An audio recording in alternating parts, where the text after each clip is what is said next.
hay waan idin salaamay waa casharkii afraad ee dhisidda website WordPress kaasoo marka aan ku sameynaynay sida loo sameeyo ama loo abuuro website waxbarasho. Dabcan haddii xasuustaan muuqaaladii hore waxaan ugu soo dambeysay inagoo website kusoo shubanay WordPress ah computerkeena inagoo markaa isticmaalayna ama uu inaga caawinayo software loo yaqaano local. Website-kii waa kan uu dhisan yahay dabcan theme default ayaa saaran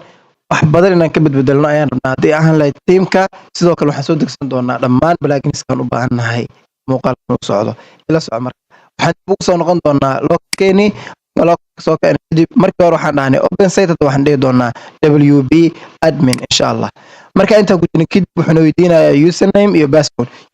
password haddii xasuustid waa kuwa aan soo samaysanay markii aan install gareynaynay wordpresska dabcan waa muhiim inaad haysatid haddii password uu kaa lumana way adag tahay ama waa halis haddii aan marka hore gmail aadan kusoo xiranin waa fahmaysaa rajaynaya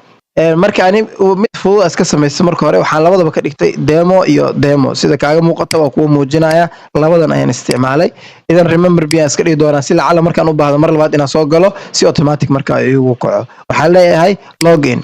sida arkiisid waxaa ii soo baxay dashboardka ugu horeeya ee WordPress weliba asagoo nadiif ah waa markii la abuuray kaliya wuxuu wataa waxyaabaha defaultiska ah waxaan rabaa shaashadan waxaan tirada badan inaan ka qaado meeshan ay ku qoran tahay screen options ayaan soo furi doonaa waxaan oo dhan ka qaadi doonaa markaa waxaan rabaa shaashadeeda nadiif inay ii noqoto arkaysaa meel fudud nadiif ah ii soo baxday waa shaqada ugu horeysa qabanaya waxay tahay marka koowaad kan ayaan rabaa inaan wax ka bedbedelo oo nadiifiyo markaa idin waxaan sameynaya markaa halkan imaan doonaa halkan appearance ay ku qoran tahay horta kow theme iyo plugin aan kala fahanno theme waa muuqaalka guud computerkaaga wixii maamulaya waxaa loo yaqaanaa themes plugins waxaa loo yaqaanaa caawiyayaal waa themekay caawiyaan oo waxaa lagu qurqurxiyaa wax looga bedelaa website-kaaga intaas inaa fahantaa rajeynaya idan marka themeska ayaan ku dhufanayaa marka imaado kadib si default wuxuu u wataa saddexdan xabo waa ujeedaa weligiisna saddex buu kusoo degaa marba sanadka ugu dambeeyo markasta ugu dambeynayo idan marka waxaan samayn doonaa add new aan dhihi doonaa intanba uma baahni waxaan oo dhan waa default install gareysid ayay la soo degaan idan marka waxaan dhihi doonaa add new theme meel cusub una keenayaa haddii themekaaga aad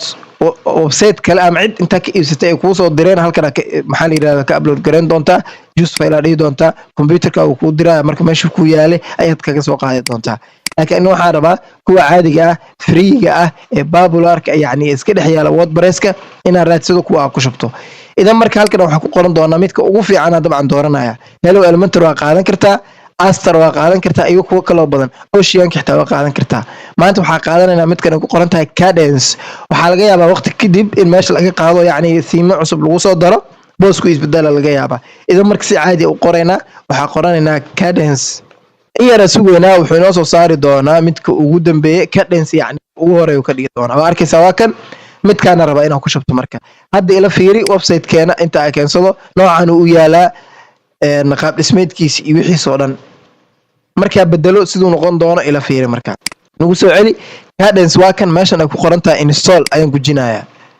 hay wuu ii degay hadda waxaan activate gareysanayaa si loo saaro markaa website-kayga si loo soo saaro waa ka dhigtay hadda sidan uu ahaa haddii aan refresh ku sameeyo website-kayga ila fiiri suu isku bedeli doono refresh ayaan dhahaynaa arkaysaa soo maa wuu isbedelay qaab cusub uu noqday waxaan wadnaa inaan wax badan bedbedelno isno website qurux badan markaa ka soo saarno waayahay intaan markaa samayna kadib waxaa imaan doonaa themekii waa bedelnay kuwa hore ugu jira waa iska masaxaynaa insha allah kuwa hore ugu jiray waa iska masaxaynaa ciriirin bay nagu qaban doonaan maxay noo ciriirinayaan naga masax markaa waxaan rabnaa keliya midka hadda ku shubanay ee cadence inuu meesha kusoo haro waa arkaysaa wixii o dhan waa iska saaray keligiisa ii soo haray tallaabada labaad waxay noqonaysaa in settingka aan wax ka bedbedelo settingka wordpresska in wax badan ka bedbedelo noqonaysaa halkan settingkiisa imaanaya marka koowaad general ku dhufanayo general markaa ku dhufta kadib xaggan in kastoo badankood gadaal dambe aan ka samayn doono waxaa la sameeyaa meeshan ay ku qoran tahay ila baro site title-kaaga waaye tagline haddaa u samaysanaysidna inta ku qoran kartaa yani sharaxaad yar aa u samaynaysid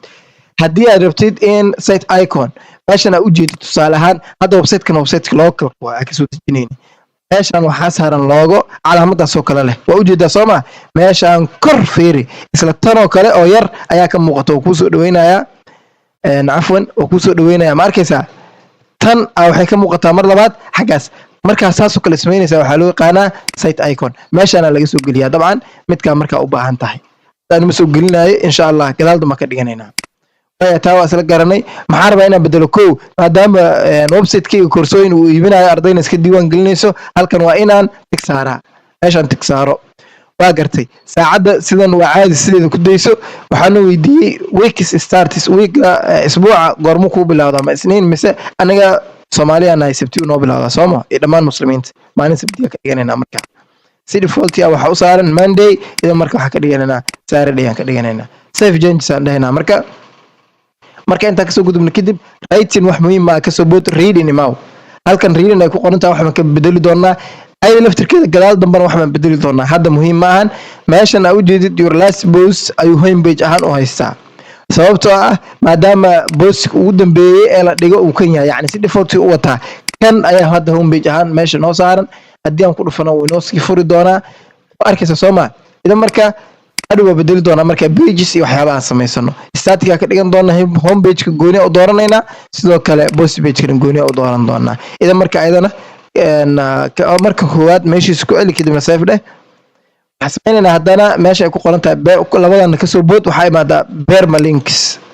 ta marka timaad kadib hadda automatic wuxuu u saaran yahay post name kana ugu fiican mararka qaar balayn uu noqdaa qaab dareen noqonay marka qofka meesha joogo ma ogaanayo tiro iyo ID la siinaa fahmaysa idan marka qofka si loo ogaado meesha joogo post name ka laga dhigtaa halkaas TikTok ku saarnaato inta badan korkaas ku soo bilaabataa laakiin hadii si hadda automatic anaga noogu qabsado oo kale post name ku qabsado waa khayr taas saar kadibna save changes leh waayahay hadda website-keena wuxuu u diyaarsan yahay inaan plugins iyo waxyaabaha rabnaa ku soo shubano insha Allah waa inuu xiisada kale